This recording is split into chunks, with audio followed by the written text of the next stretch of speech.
Hello, I'm David Chaston with 90 at 9, brought to you by interest.co.nz. This week, get everything you need to know in 90 seconds at 9 o'clock. With news, the Trans-Pacific Partnership Agreement has been done, at least at the heads of agreement stage. Over the next month, officials will work to build the final signable text of the agreement. It is a landmark event for trade negotiations, covering 36% of world trade. The compromises to get all the 12 countries over the line, and they are 12 quite disparate countries, have not been easy. And like any such deal, it rests on the compromises. It will be hard to sell, however. Like any compromise, most people rank the cost of what is conceded about 4 times the value of the gains won. Fortunately, diplomats don't. It seems to have won praise from worker groups and environmentalists. And New Zealand seems to have won significant access without giving much at all.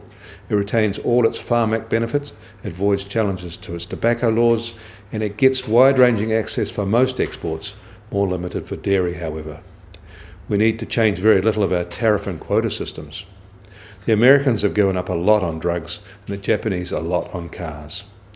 The most trenchant opponents will be in the US. The Republican right, including Donald Trump, will lead the opposition in Congress, and big corporations, Ford was the first to complain, followed by Big Pharma, big corporations will work to scuttle the deal.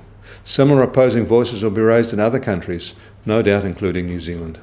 All countries will need to ratify the deal, and that won't start until the final text is announced. Debate will take time, and it has taken 8 years to get to this point. And in advance, the deal seemed unlikely. But now there is one, you wouldn't bet against it being formally adopted. It is due to come into force in 2 years. In other news, later today, the Reserve Bank of Australia will review its cash rate, which is at 2%. No changes expected by the markets today. In New York, the US Treasury 10-year yield benchmark rose today and is currently at 2.03%.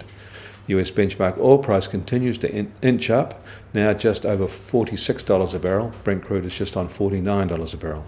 The gold price is holding at $1,137 an ounce.